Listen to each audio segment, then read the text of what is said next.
What is up, Fightful Faithful? Welcome back to another interview here on Fightful Overbooked. We are joined here today by Mr. Tom Campbell. Where am I? I don't remember being in this room a second ago. We're not in Kansas anymore, Toto. Tom Campbell of Cultaholic. He has announced for Impact. He is the ring announcer for North Wrestling in the UK. And you're in uncharted territory here, Tom. But how are you doing today? Oh, I'm crobulent today, Corey. Thank you very much for having me. It's I'm becoming that weird uncle that just keeps turning up and borrowing milk from Fightful. But I'm very glad to be just that. How are you, more importantly? I'm good. I'm good on this bank holiday weekend. I don't know if it's bank holiday for you guys as well. Have you got a bank holiday over there? We do. It's a bank holiday today, so not much to do. But being the fact that I work out of a US company, I am still working today. But what bank holiday is it in Ireland today? I feel terrible for not knowing. I to be honest, is it OSW Review Day? It's Jay Hunter Day, isn't it? It's Jay Hunter Day. I don't have a goddamn clue what the reason is for the bank holiday. I usually don't pay attention. I see a day where a lot of people aren't in work. I just assume it's a bank holiday. That's the way I go. I don't really look too much into it. But we're going to jump straight into the questions before we start talking about Anglo-Irish relations and so on and so forth. I'm sure we'll get into that a little bit later when we start talking about our nemesis is at Fightful. I think I said that wrong. But Nemesis. There you go. Nemesis, plural. But yeah, Tom, I do want to talk to you about something. Obviously, you were pretty much as shocked as everyone else when Impact announced that you would be announcing for Turning Point and so on. Everyone's seen the video at this point of you just kind of being like, huh? So I want to know the levels of surprise, the emotions that went through your head, and the experience of just announcing Impact. Mate, you can't do that to somebody with a history of heart palpitations and a family of heart issues. I was on heart medication only 4 years before that announcement, and any time something like that comes, I can't drink energy drinks anymore. Yeah, like I can't have them. I can't have Monsters or any of them because I could just about have coffee, and that keeps me on the right side. I keep on decaf. I can't have energy drinks anymore because they send me a ticker sideways, and then my future wife gets worried because the life insurance hasn't come through yet. But it was honestly the most wonderful of surprises. I should have suspected something when everybody in the office was watching the news video with Joe Hendry on, because obviously we knew Joe Hendry was coming down. Yeah. So in my head, I'm like, the surprise is for people watching that Joe Hendry's here after several weeks of me going, do you want to come on? Just like looking off to the left of the camera and going, Joe, do you want to come on for this bit? No, you're staying there. You're playing Connect Four. That's fine. And then the fact that we could do the payoff where Joe does just turn up, I was like, for me, that was the win. So the fact, and also we knew, whoa, easy Tiger. So also we knew that Joe was going to announce the fact that Cultaholic was sponsoring a match on Turning Point, which was amazing. So the fact that they went, oh, by the way, please read that. Amazing. Just in awe of that and how everyone kept that on the quiet. And it was, it blew my mind. I'm so grateful for that whole experience. Like, I just a bloke who loved wrestling, who just somehow looked out into living geographically in a place where he could work for this wonderful, wonderful company that has changed my life in more ways than one. And for them to get together and organize something like that for me, like, I feel like I do that for anybody, but for someone to do that for me, it felt really special. So I'll always be grateful for the guys at Cultaholic, to Adam Pacitti, and to all the shareholders, and to Joe Hendry, and to TNA, and to Scott D'Amore, and all the guys there that just made me feel so welcome. Simon Rothstein and Laura, who are part of their team as well, their PR team, who I've worked with for the last year or so, working with getting interviews and stuff for them. How they all kept that away from me, I'm very surprised and angry about. But it was it was a wonderful moment on that show to get that. And if I went tomorrow, I go, do you know what? The fact that people thought enough of me to organize that, knowing how much that would mean to me, I've obviously done something right, you know? Yeah. And just like, have you talked to TNA more about next time they're back in the UK? Is there talk about you doing it again, or are they planning on surprising you again? Who knows? Do you know what? I mean, if they are, they're going to surprise me with it. Obviously, it's no secret when there's been lots of changes within the company since that run there. Of course, I had a chat / job appraisal with Scott D'Amore the day after the tour finished, and Scott was very glowing of what I did and said, we'd love to have you back when we come back to the UK. And as far as I'm concerned, that's still an offer that's on the table, but there's no plans for them to do anything in the UK. And I understand they're going through some big changes behind the scenes. You and I, Corey, and others, we talk about it day to day. And there's a lot of, I think they are focusing more on getting everything right in-house before they start thinking about coming back to the UK. I haven't had, so nothing has come my way in terms of dates or anything like that, but I would like to think that if they were looking to still have that UK voice on the show, that they'd book Simon Cassidy. No, but they would maybe find room for me as well, because like they had me and they had Simon Cassidy, and Simon Cassidy is I think one of the best on the planet to do it. I think Simon Cassidy is, you've got some massive names in the States who do ring announcing. You like Samantha Irvin, who is a force of nature without a shadow of a doubt. Jade, who currently does the ring announcing for TNA, I think she's really good as well. She's got a really lovely tone to her. But Simon Cassidy is phenomenal. So to be considered in the same realm as a guy like Simon Cassidy for a UK tour, that meant a lot to me as well, to be in that mix. I'd like to think that if they were to come back, we'd at least have a conversation about it. Nothing's happened yet, and if it doesn't, that's okay, because I did it. I've got to say I did it. And unless they invent time travel, Corey, no one's ever taken that away from me. And even if they did invent time travel and took it away from me, I wouldn't know anyway. All right, I didn't expect a paradox talk on an interview today, but here we go. With me, Corey. There we go. And so we'll talk about North Wrestling here now, because I particularly want to talk to you about that, especially because that video a little while back with Debbie, you mentioned it, you can't have energy drinks. Does that cross over into coffee? Are you drinking decaf there? Are you drinking tea there? What are we talking here? Well, I'm drinking tea as we speak. Yeah, okay. And do you have a reason why Debbie decided to, even Debbie, we know she loves her coffee, she decided to part with her coffee so she could throw it at you. So I just want to know, is there anything more there? Is she offended by your lack of caffeine in your system? To be honest, I don't know what I've done to Debbie Keitel, but she just, I think whenever we're on the bill together, she just takes great pleasure in just going, I'm going to either throw a coffee or an insult at you. And I think, do you know what? I've kind of made a rod for my own Jane and Freddie when it comes to Debbie Keitel, because she did an episode of Desert Island Graps with us, which is the show that I do at Cultaholic, where we ask guests to choose 3 wrestling matches that they would watch while stranded on a desert island. But then we talk about all of the stuff, life and the universe and everything all around that as well. And in prepping for Debbie Keitel's, I found her old YouTube channel when she used to do TV hosting in New York. And I brought it up, and she was livid that I'd done such a deep job of research that I would dare bring her channel back to the surface. So it's your fault then, basically. I think, you know what? I think, to quote the musical Chicago, I think I've had it coming. But she's great. I've got so much love for Debbie Keitel. I'm so happy that she's in the mix more with North Wrestling. I think she fits so well with the North faithful. I'm sort of front and center of what our lot are all about. And there are some people that come in and they are great workers, but for some reason it doesn't quite land. But there are some that come in and like that, you go, oh, it's like you've been here all along. Where have you been till now? Debbie Keitel's one of them. Like, she's only done a handful now, but every time she turns up, she's always good fun, and she knows what to do, and she knows how to get the North faithful going. Yeah, and I do want to keep talking about North, because like it's one of the fastest growing promotions in Europe, the UK, period, and with how much the British wrestling scene is thriving as of late. Like, we just saw the Super Strong Style 16 tournament that blew people away.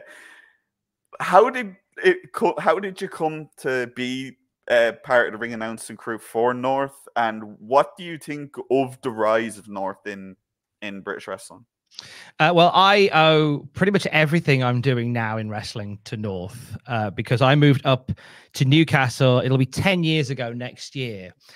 to pursue radio work. I've been offered a job working for Heart, which is a radio group across the UK, and they were looking for a drive time presenter for Newcastle. So I didn't know anybody up here. I think I'd been to Newcastle maybe twice. Sod it, let's go. So started a brand new life up here, all on my own, and I had a love for wrestling as well. And I remember I found there was a wrestling show happening up the road from me. And I thought, I'll just want to pop along to it. And it was at that show that I met a couple of the Northeast wrestlers. I met HT Drake, who is very much a gatekeeper of Northeast wrestling in the best sense, in that he's one of those unsung heroes of the Northeast wrestling scene, that he's so interwoven through it all. So I was glad that I got to meet him and stay in touch with him. He ended up inviting me to come and work on a charity show that he was doing as a ring announcer. And I hadn't done ring announcing for, maybe 5 or 6 years, because I used to do it in a previous life. So I did it and I had some great fun doing it. And I think it was at the next show after that I met Andrew Bowers, who was running North Wrestling at the time, a show that I was keen to get to as a fan. It was an adult wrestling show based out of a nightclub on the Newcastle Quayside. And I came along to the show, and I ended up working as their commentator with Matthew Gregg. We started off as first time I met Matthew properly, barring a hilarious instant where we fell out big style years before, which is on Matthew's Desert Island Graps. If you fancied hearing the story, I might share it later as well. We laugh about it now. He's a groomsman at my wedding, so we're all fine. So we end up doing commentary together for North. And I just sort of shoehorned my way into as many different facets as possible. I ended up hosting a pre-show game show called A Question of North, which is a bit like a Nevermind the Buzzcocks type deal, but with some of the fans and some of the wrestlers doing stupid quiz rounds and impressions rounds and stuff like that. And it was just like a fun little extra. And then as these things tend to go down, the ring announcer at the time, who's a very talented ring announcer by the name of Stevie Aaron, was unable to be at a show. So Andrew Bauer said, would you fancy having a go at ring announcing for us for the night? And I was like, I'd love to have a go. And then I did it. And then the decision was made a few months later. We want Tom full time here, which was a great honor to do. And I've been there ever since. I attempted to retire after the pandemic because I came back. And I don't know whether it was, I think there must have been a lot of people in this place. I came back and obviously wrestling had been scorched around the edges and the world in general was a very different place. Everything felt a little bit unsure and I did the first couple of shows back and I just went, this doesn't feel the same anymore. I don't know what it was. Just didn't quite feel right. And I've always been proud of the fact that I've always said that if you stop getting the butterflies, then that's when you have to stop. Like if you stop getting anxious or a bit nervous before a big event like that, that's when you should really look at yourself and go, is this something I really want to do? And it's no disrespect to North. I was just getting that about doing these events. And I thought maybe this is my subconscious telling me it's time to wind down. So I said, look, I think I'm going to go away. I think I'm going to wrap up at the end of the year. I think it was just 2021. End of 21. I said, I'm going to call time. Thank you for everything. I want to go with love. I'll still do commentary remotely, but I want to wrap up the live stuff. So we did this big farewell. There's a lovely music video saying farewell to me, beautifully produced by Alex Eyre, the director of our documentary, Watch the Lights, which we'll talk about in a bit. And then I went away and then we had somebody come in, Jen, the wonderful Jen from Cultaholic and Inside the Ropes, who did the show in January. And then the show in February, Andrew Bowers messages me saying, we've had a dropout. Would you be up for coming and doing the February show? And I went, no, I've quit. So get someone else. And then in March, he said, we've had a problem in March. Any chance you could do March? I said, no, I've quit. You'll have to get someone else. And then it got to June or July. I think he said, it's the anniversary show. Do you want to come back and do the anniversary show? I said, God's sake. Fine, I'll come back and do the anniversary show, but keep it a surprise. I'll do that, but we'll keep it as a surprise. And I got about halfway through the anniversary show and I found, and the butterflies were back and the bug was back. And I sat backstage about 3/4 of the way through and Andrew Bowers came and sat next to me and he went, you can come back. It's okay if you want to come back. I went, no, we did the whole farewell. F that. You can come back if we want you to come back. And then just from there, I was just back. It was a classic wrestling retirement. So Yeah. I think in hindsight, like, and it wasn't a case of me being dramatic by saying I have to go. Ooh, oh no.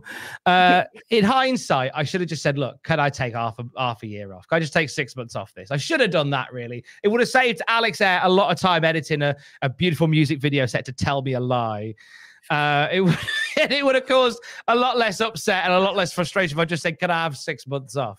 But I'm glad I went back. And, you know, it's one of those things in life where you can I could have quite easily gone, no, I've retired and that's it. And as a human being, I must never change my mind on anything I ever feel. But you do. People do change their mind on stuff. People do come round on things, and that's okay. You can like what you can despise one wrestler, but if they start doing things that you like, it's okay to go, actually, I quite like them. And then when people pop up on Twitter and go, oh, is this you? Haha, caught in 4K. You go, well, yeah, because I'm a different person to them. Thank you. Thank You know? you. It's only in wrestling I see this. Like people in other sports that are like, oh, you know what? I wasn't a fan of this guy, but now he's doing my thing. Wrestling though, Jesus. No, you have to keep the one opinion for your whole entire life, no changing. But I do want to one last question about North specifically. Ask as many as you like. We're plugging Thunderstruck for July 13th, so Andrew Bowers is quite happy that I'm on the publicity trail. So ask as many as you like. Gotta get the spot. Tick, Bowers. I've done it. All right, gotta send my. All right, where do I send my invoice for the sponsorship then? For the North lads? Send it to NE1 Can Fall in Love. That's the postcode. Just send it. Just send an invoice for 10 grand to Andrew Bowers. Just to see his face. That's what I do every month. I make sure. I make sure. P.S. Tom sent me. Tom said it's fine. Yeah. But when we were talking about setting this up, me and you have kind of interacted on Twitter a couple of times before, but we never followed each other, we never messaged each other and all that. But when we messaged each other, set this up, one of the first things we were talking about were the North talent that are standing out now, and you did mention Leon Slater specifically, and obviously with Thunderstruck, he does have that big match coming up at Thunderstruck against Man Like DeReiss. Is that one of those matches for you as someone who's going to get to ring announce that you get really excited for, because it is a big match on the British independent scene right now? They're two of the young guys, two of the youngest guys who are just killing it everywhere. How excited are you to announce for that? I can't tell you how excited I am because it's off the chart right now. That match in particular, for Thunderstruck 2 in particular. When's this going out, by the way, Corey? When are people seeing our faces right now? Is it on the day that we record it? Just so I can preface the next thing I say, or will it be a few days later? It'll probably be today or tomorrow. Okay, Monday or Tuesday. So if you're seeing this on a Monday, it's on Monday. If you're seeing it on Tuesday, obviously it came out on Tuesday. So, well, that's fine, because then I can say on Wednesday, and it's still good. On Wednesday at Tyneside Cinema in Newcastle, we have our premiere screening of a documentary that we put together called Watch the Lights, which is the story of Thunderstruck 1. And it's been produced and edited and directed by Alex Air, and he's amazing at this sort of thing. And it's the story of us getting to North Wrestling's biggest show ever. And it's the story of Leon Slater. And so interwoven in this documentary is Man Like DeReiss and Leon Slater. They are so interwoven because it's a tag team that has taken over the UK scene. But the best part is it happened. This team happened. And do you know what? They are so good. And there's such a similar energy about them. No doubt the universe would have moved in such a way they would have found each other anyway. But in this universe, it happened by accident at North. And that's what makes it all the more special, because we were running a tag team tournament, a cursed tag team tournament. They never quite go the way they're supposed to. We somehow get to the end. We had a show where 2 or 3 people had dropped out, and we'd had Leon Slater in the pre-show match. And Man Like DeReiss, his tag team partner, who I believe was meant to be Visage that night, was unable to attend. Lots of love for Visage. So it meant there was a gap. So Man Like DeReiss, I believe it was Man Like DeReiss that said, oh, I'll go with Leon. Do double duty with me. Let's go. So they were born in a North ring that night, I believe. And they might say I'm wrong on that, but they were certainly, to a North audience, born in a ring that night. And they became sensational. They won the tag team tournament. And in doing so, Leon Slater smashed up the boiler at the brewery at the same time. That's why the documentary is called Watch the Lights. It's a famous chant from North Wrestling because Leon Slater, the night he and man like Darius won the tag titles, he did a 450 off the top. And in doing so, he knocked one of the light fittings in the ceiling, came crashing down. Then while celebrating, he got on the rope and did a backflip and pulled down some more lights from the ceiling in the process. So anytime that Leon Slater goes up to the top rope, there's chance of watch the lights, watch the lights. You know, the moment he won the North title, I remember on commentary, I think I called "Watch the Lights, but reach for the stars." Off we go. Good line. Thank you. I'm proud of that. Great line. Thank you. Came up with that all by myself in my own brain. But those two are intrinsically woven into North Wrestling lore as a team.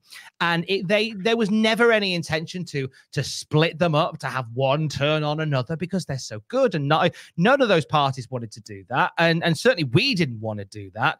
But the way that Leon Slater has adapted in the North Wrestling universe is so different to so many other places, because we're seeing this excellent wrestler, but this arrogant heel also bubbling through, and it ramps up week by week as he's taken on some amazing opponents as a North Wrestling champion. He's faced Speedball Mike Bailey, he's faced Michael Oku, he's faced some of the biggest and the best of them. And he's been an unstoppable champion in the process as well. And he has every time the match ends, he will have this bit and he'll say, "There's no one left for your boy. There's no one left for your boy." To which the crowd start chanting, "Darius is on fire. Darius is on fire." He doesn't acknowledge it, but they chant it. So the fact that we now reach this point where Darius has earned the right to challenge him, it has felt so organic. And the fact that we haven't had that typical one guy turns on the other guy, we haven't had that typical babyface and heel setup. This is two mates, one that has got this real chip on his shoulder as a champion, who's going on and doing great things across the world, and the other who's like, it's probably going to be me that has to bring you down a peg or two. And that's what makes this such a unique main event to call. And that's why I'm so excited for it, because it's certainly in the North culture, these two have never gone one-on-one properly.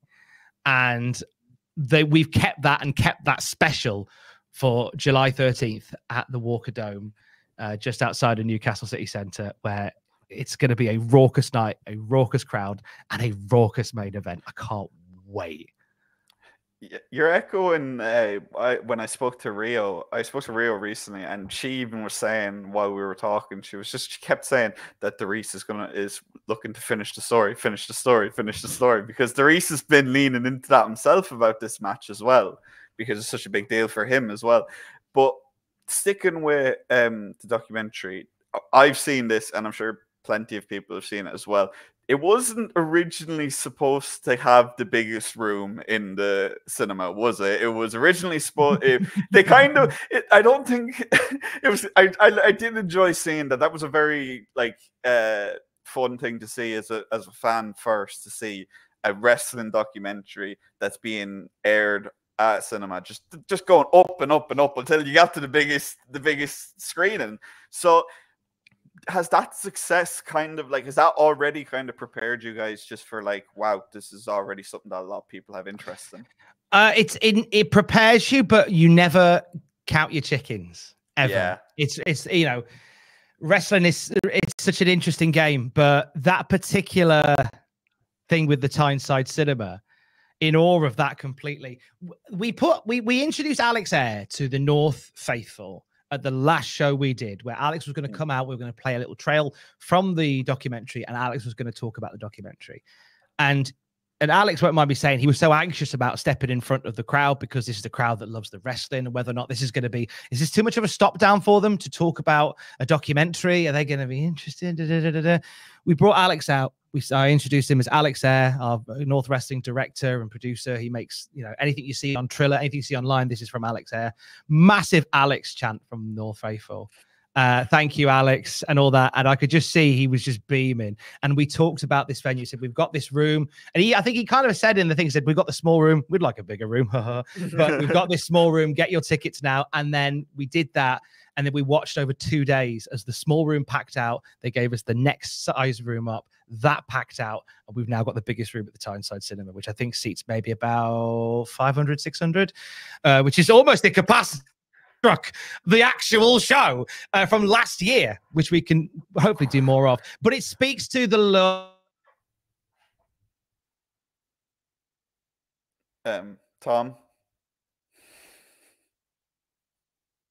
Tom's lagged here a bit, so we're gonna just give him a second to come back. Hopefully he does come back.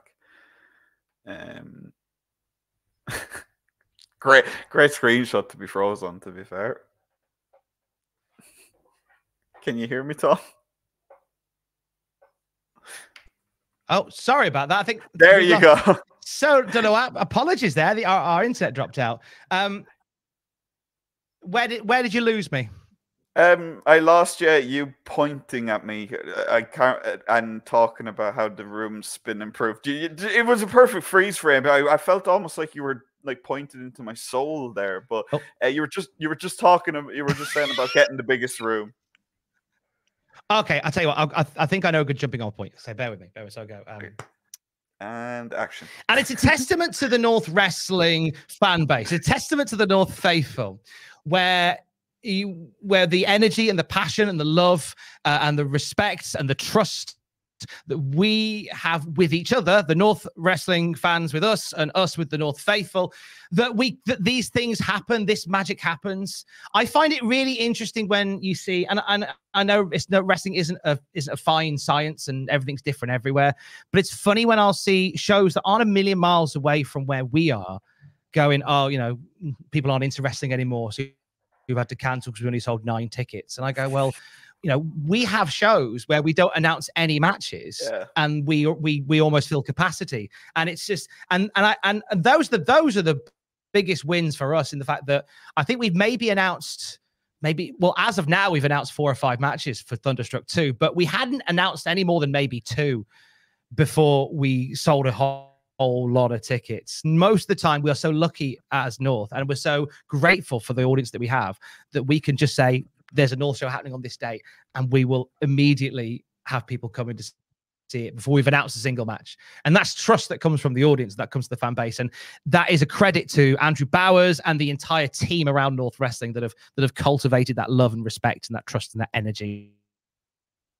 that gets to the point where even when showing a fabulous documentary about our story, that we have to get a bigger room. And circling back to yourself, obviously you mentioned earlier, obviously the litany of talent in ring announcing these days. You mentioned Jade, you mentioned Samantha Irvin, and so on and so forth. It seems like even more so now that every ring announcer has their own unique, let's say, selling point. Because you've got Samantha, who changes it up with pretty much everyone she announces. Jade has got this powerful female voice to her announcing. What sets your ring announcing apart from others, in your opinion? What sets mine apart? Put you on the spot now. It's one of them where, what is it I do different? You have. I'm trying to think what I think, without it sounding too wanky, without it sounding too wanky, I think it's connection. I think it's like connection to the audience. I think that's because I'm really proud of how a big part of what we do with North Wrestling is that the people who come to the show are the North Faithful, and I feel like I'm a bit of a master of ceremonies at that. I know most of the people beforehand. I'm normally in the bar before, during, or after the show with the people there. There are people who come to North who are friends for life. There's a few, that I'll meet outside of North. And I think wherever I go, I try and foster that idea that we're here because of you. And I think that the one thing that I bring, which I think I'm very proud of, is you could put me as an announcer in a room full of 500, 600 people, and I will make everybody I will bring everybody along with all of us. Yeah. Like, they're not here to watch the show. They're all part of the show. I've been a big, firm believer in that. I think some of the best ring announcers on the planet aren't just ones that stand there in a suit. I very rarely wear a suit. When I started ring announcing, I used to wear a suit because that's what ring announcers do. But I would be like, in my earliest days as a ring announcer, I'd just be like a long-haired cat in a room full of rocking chairs. And I'd just be stood there holding the mic and announcing the match and making myself as invisible as possible. And I've realized that that's not what North Wrestling needed when I got there. They didn't need somebody in a suit.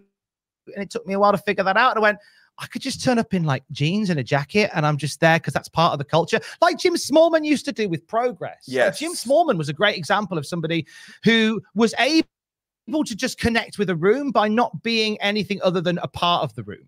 He was so good at that. And I guess I've been compared a little bit to a Jim Smallman, which I take as a great badge of honor in the sense that it doesn't feel like I'm a ring announcer, but obviously I am. But I'm not your typical one in the sense that I'll announce the matches. And I think, you know, I'm one of my great skills is that if I'll make matches feel like a big deal. And it does my head in when I hear ring announcers who don't understand how to make a match feel like a big deal. And I think I'm as adept at that as I am at bringing everybody along in the room. One of the last things that a big part of what we do in North is the bits between when I chat with the crowd and speak to them. And we've got this show coming up. We've got Thunderstruck on July 13th. It's a different beast of a show because it's a family-friendly show, whereas ours are normally adult 18. And it's such a challenge to go. We want to, as a great line that Rory Coyle uses in the documentary, we want to sell out without selling out. If you know what I mean. Like we don't want to water down the North experience for an adult for a family show, and we don't. And I think last year we walked the line perfectly. But I made sure that the last show that we did at our home at Anarchy Brewery, it's just for the main event. I said, look, next time we're all together, obviously we're not going to swear, are we? You're not going to swear because thank you, appreciate that. But there'll be more people here, and there'll be new people here, and there'll be new friends that want to come and sample what we do and see what we do. But before these new people come in, I think I sat on the apron as I said this, before these new people come in, I want you to know that the reason that we are in a position to do what we are about to do in the Walker Dome is because of the love and the support that you have given us over the years. The reason that we can invite more people to our party is because we got the best bloody party guests here right now. And in case I don't get a chance to say it properly on the day, I want to say thank you to every single person here because you've allowed us to do that and go bigger and go better. But we never, ever, ever want to take what you do and what you bring for granted. If you weren't here, we just wouldn't have a show. And thank you for that. And it's great. And I get them to give themselves a cheer and a round of applause because you can't do the shows without the fans. We did for a couple of years and it was weird. It was a necessary weird. That's, I think, if I was to nail it down without sounding, quote, too wanky, that's where I think my difference is that I think I'm very good at connecting a room. And no matter whether it's cinema for a live show, which will be fabulous, or whether it's the Walker Dome, which will be our biggest show ever, or whether it's our home at Anarchy Brewery in front of 200, 300 people, I think that's my skill set. And one last question before I do let you go. Well, actually, no, second to last question, Tom, before I let you go. There's no, you said it now. Last question. I feel like that's how Triple H is going to react when he sees me getting a mic at the presser clash. Anyway,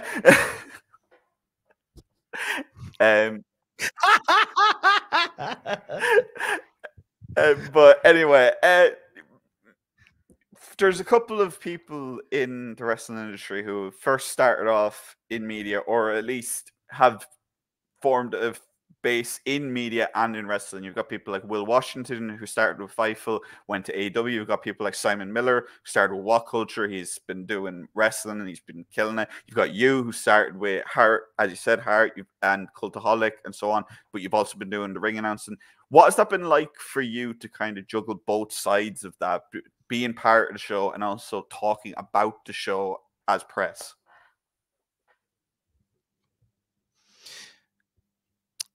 You were cutting out a little bit there, but I think I got the question, which is how it feels to be a part of the show and media and talk about the show. Yeah, show and media kind of thing.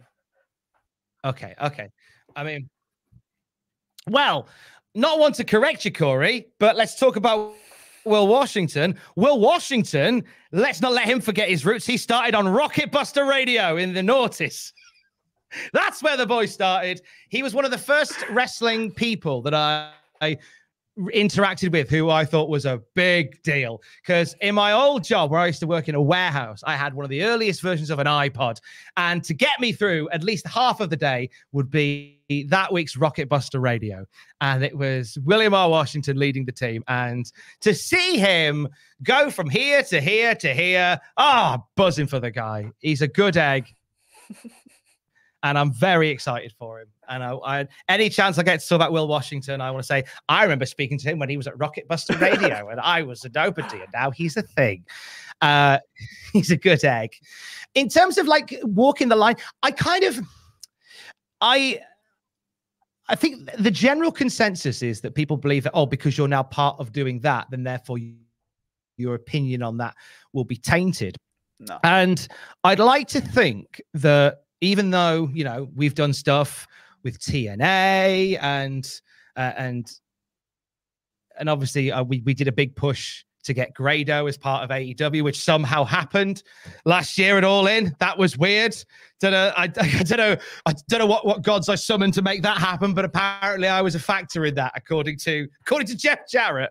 I don't know why, but in terms of walking that line, it's important. It's always important to be true to who you are, regardless of whether they're bringing you in to do something. Like, I'd like to think that despite the fact that TNA or Impact brought me in to do the ring announcing and stuff, I still think that we were very impartial when we talked about Scott D'Amore going and the change to TNA. I don't think that changed the way that we reported it. I tend to get lots of weird feedback that I try and ignore a lot of it now, because it's better for mental health if I do. And also the fact that I've learned that I'm apparently pro WWE, I'm anti WWE, I'm an AEW bootlicker, and I'm anti AEW as well. Yeah, it changes on the day. I'm all of those, and sometimes in the same video, which is amazing. And I remember learning a while ago that if everybody thinks you hate their side, you're doing the right then you're thing. probably in the right place. Yeah. You're doing the right thing. If everyone thinks that you're against them, then you're actually in the right place. And I've seen people in your comments arguing over whether I'm anti or pro AEW. And Corey, you've played that game before. And the trick I've learned is, as I've got older, it was a whole thing where people read into my facial reactions to when we talked about Okada debuting in AEW. And I had messages from people saying, "Oh, look at you crying about Okada work for AEW." And I remember saying to somebody one morning, I was very tired. Something had happened in my very personal life that I was very upset about. And I saw that and I went, I couldn't give a shiny SH1TE where someone goes to work. I am 40 effing years old. Grow up. Clipping it's true. It's true. I couldn't give a damn where someone goes to get a job. Yeah. Daft, innit? Trust me, I get it as well all the time, and that's the thing that I keep getting told by this, the people who don't belong in a rubber room, that if you're pissing off all these people in every direction, you're doing your job right. But one person that you've had you mentioned it there, you kind of had a little bit of a love-hate relationship with is Mr. Jeff Jarrett, the total non-stop arsehole. I do want to ask about that specifically. I know that at Fightful, when we are talking about them, we do tend to say, all right, we group them together. Their name is Total Nonstop Arseholes. That's down to you. So where's that come from? Have you had a chat with Jeff in kind of outside the realm of reference on on shows, him referencing it in an AEW promo, for example. Have you had a chat with him in the background about it? Do you really think Jeff Jarrett's got the time and the energy? Probably. To take a call from a dickhead like me about why his team should be called the Total Non-Stop Arseholes? I don't know. Apparently he does everything else. I feel like he's got enough going on, to be honest. Oh, Jesus, he is a total non-stop arsehole. I tend to go on flights of fancies. I think he is. I think the thing is, I tend to go on these flights of fancy without really anybody letting me off the runway, and sometimes, and the one from last year was a love example of that. Was the stuff that we did with Grado. The last conversation that Jeff Jarrett and I engaged in, it was over a lovely cup of tea, and it was in the press for heading to All In last year. And what a lovely man, best friend, lovely guy. And I got a lot of time for him. And then it was at that presser, he left Talk Sport together. And that was where there was that great clip of Jarrett hitting Grado with a guitar at Talk Sport during the drive show. Yeah. So I came back going, lads, we've got a match set for All In. They're going to do Jarrett and Grado. Because why else would you do that? You know, it's not like me just going online and going, haha, total non-stop arseholes. Like, here's two professionals doing a thing in the public eye. So therefore they're doing that. And then time carried on and then it never got mentioned. So I was like, why aren't they talking about this? And I think it was my good lady that went, well, why don't you talk about it? You have got a platform. But oh yeah, I have, haven't I? So I just decided, and again, a flight of fancy that I had no permission to leave the runway with. And I just started talking about Jarrett and Grado and making a fuss to get people to tweet Tony Khan and call him a coward for not booking it. I don't know now. They may have had something planned all along. But there was Grado at Wembley after we'd for weeks and weeks been pains in the arse about it. And then I like to think that, oh, do you know what? Maybe we were a part of that. And then I kind of, pulled my head out of my own arsehole and said, nah, this is a massive company. They probably had stuff together. And then there's Jeff Jarrett on My World talking about the fact that I've been talking about it. So I was like, oh, well, maybe I did have something to say. And I think that you do sometimes forget, like, how much your stuff really permeates. Because as soon as Grado turned up, like I was doing live reactions, and my reaction is there for all to see. Like, I just remember seeing Jeff walk out and I went, there's no way. And my little ticker's going. I'm like, there's no way. And there he was. And then my phone, I could feel on the side of me, I had to put it on airplane mode, just to ding, to ding, to ding, to ding, to ding. And then the chat, they're going, Tom, Sean Ross Sapp wants an interview. So tell him I'm busy. But that was, I completely blew my voice out during the buy-in of Wembley. And then me and Fraser Porter sat and watched Wembley. And I must admit, the whole Wembley thing was amazing. But I was spent just seeing Grado out there thinking, if we had anything to do with that, then I'm over the moon. And then turned out, according to Jeff, that there was a factor in it. I'd love to do stuff like that. I'd love the chance to do something like that with Jeff. I think that'd be good fun. But even if not, I think people have had a laugh along with me with the total non-stop arsehole stuff. I've enjoyed the creative outlet. Yeah. I've enjoyed the creative freedom. Every so often, Jeff does give me a mention on My World and says that I probably need head surgery, which is very kind of him. And every so often, it'll just be a tweet that might just say, you need mental health. And I'm going, thank you, Jeff. Thank you, best friend, Jeff. Karen tweeted me a middle finger. So I'm number one in Karen Jarrett's book. I think that's an honor and a privilege. But so I'd love the chance to do something. Hey, you know what? I'm going to be in London. I'm coming to All In.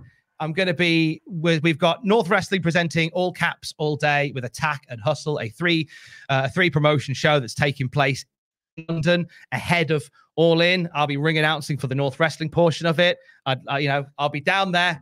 If Jeff wants to come and say hi to his best friend, he's been saying to Conrad on my world that he wants to give me a guitar necklace. And I've rang H. Samuel and I've rang other jewelers and no one seems to sell them. So I'm intrigued where he's got one from. But look, if you happen to be coming to Wembley, Jeff, come on, let's have a coffee and you can give me that guitar necklace you've been talking about because it sounds lovely.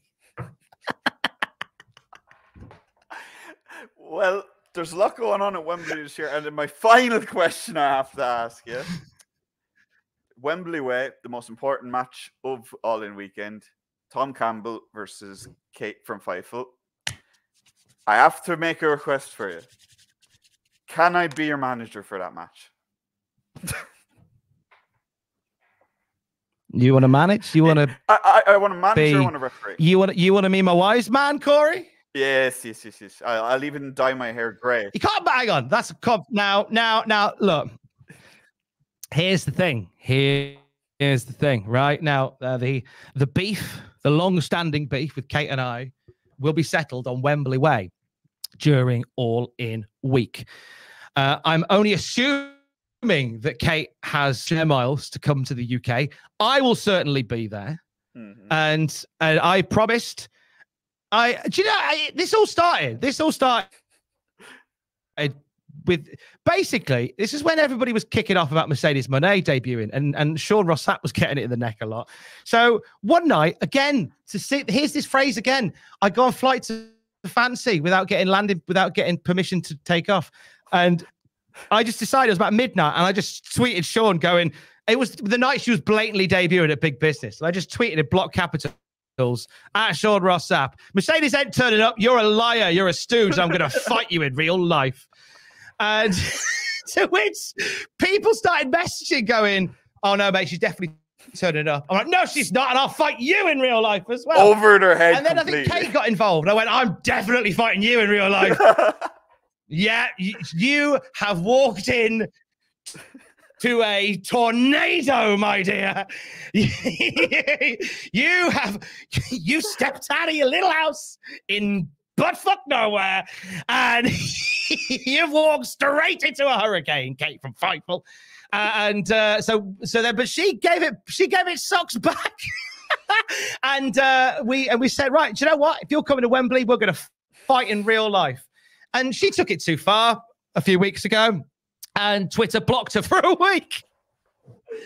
Something that she'd said to me got picked up by Twitter's Twitter censors. So she got a 7-day ban from Twitter. And she was like, oh, I had a lovely week. And I'm like, no, you didn't. You live it, and we're going to fight in real life. As a thank you and an apology for all of this, I did the ROH review with her the other day, where we didn't really iron out many of the plans, but we are definitely fighting in real life on Wembley Way. Admittedly, a risk when we both have media passes, but you know what? It's a risk that we're willing to take because there can be only one Kate from Fightful, if that is your real surname, Kate from Fightful. Yeah, you're going to fight in real life. I think that's bad. I work with her and I don't even know her surname. Oh, mate, I bet you've heard some stories. Not even going to. I've heard some stories. I'm not even going to begin to talk about that because there's someone's one. No, I'm gonna begin to. I'll start trying to talk about how she calls me a coward, and people genuinely take it as me like shooting on her. So I'm just not going to say it. That's because you are. If you want to be in my corner, though, Corey. Now, Corey, if you want to be in my corner, then I think we need an impartial ref. Jeff. Yeah. There you go. Best friend Jeff. Jeff. I'm just picturing. Come on, Jeff. He's probably busy. But hey, look, Corey, if you want to be in my corner for the great fight on Wembley Way, then I'll happily have you as my manager, as my standing there in the corner, just like aiming like this for the fight on Wembley Way. Let's do it. Before I do let you go, Tom, you've been absolutely great to interview today. Absolute pleasure chatting to you. You've got North coming up, and you've got the documentary launching on Wednesday. Is there anything else that you want to plug before you go? I do want to give a shout to Cultaholic Wrestling. This is we've talked a little bit about what we do here, but we do daily news videos, we do top 10 countdowns, we do incredible documentaries. We have, just through that door to my left here, a phenomenal team of editors, possibly the best in the country, probably the best on the planet, who put together these incredible documentary presentations. We have a team of wonderful writers write it. The editors bring it together. We have beautiful voices that bring it to life as well. We're so very proud of the documentary work that we do here. We have stuff every single day. We have podcast feed where we have podcast feeds where we look at classic episodes of Raw, SmackDown, and Nitro. We do regular interviews in our show Desert Island Graps. We do a news podcast which gives you the update on everything wrestling based in 10 minutes every single morning, which is normally me doing that one as well. So at cultaholic.com for all the headlines, all the clicks, and all the links there, as well as your good selves. And we're a lot of the great stuff that we aggregate. Your number one aggregation station. It comes from our wonderful friends at Fightful. We're very grateful for you guys and the wonderful work that you do as well. That goes without saying. And I want to, a bit of a selfish plug here. I'm doing the Great North Run on September the 9th. It's the first time I've ever taken on a half marathon. Terrifying. I'm doing it about 2 months before my wedding. And I figured, like, I'm very blessed to be marrying somebody that will love me, whatever shape I'm in. But if I'm not in shape by the time I get to a half marathon, I will keel over. So that is that's the accountability that I need, Corey Brennan. So I'm taking part in the Great North Run, and I'm doing it for CALM, the Campaign Against Living Miserably. They're an amazing charity that help people out in their absolute darkest hour, and I'm honored to be raising money for them. We've absolutely smashed the target for the fundraiser, and I'm very grateful for that. But for this month in June, every cameo that I do at cultaholic.com/cameo, at the end of the month, all the money that comes in from cameo will go towards the Great North Run for CALM as well. So if you are looking for me to send you some stupid inspiration or sing happy birthday to your nan, then know you'll do it supporting the CALM Zone as well this month as well. And thank you to yourself, Corey, and the team at Fightful for having me on. It's a pleasure. What I'd like to know from you before we go, Corey, I want to ask you a question. If that's all right. Okay. First time happening. Go on.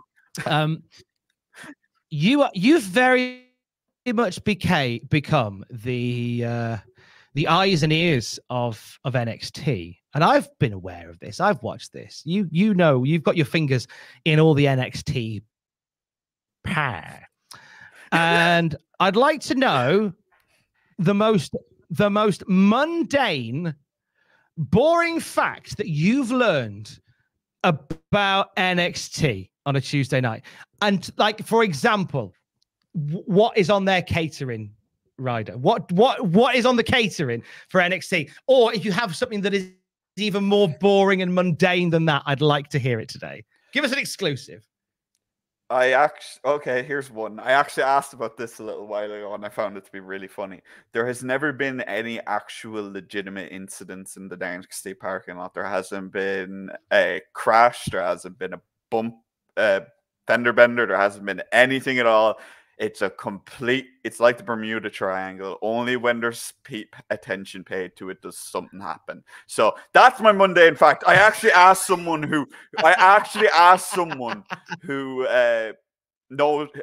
knew someone who actually, like, works around the parking lot and stuff like that. So I was very curious to know if there was actually anything that goes on there that isn't kayfabe. I did ask if Wendy Chu had been sleeping there all the time, but that wasn't the case either. But yeah, that's probably the most mundane fact I can give you about NXT, because I think it's pretty funny that somewhere that in the annals of NXT history has been just an awful place to be. It's just a very calm, very, very calm place when there's no wrestling going on.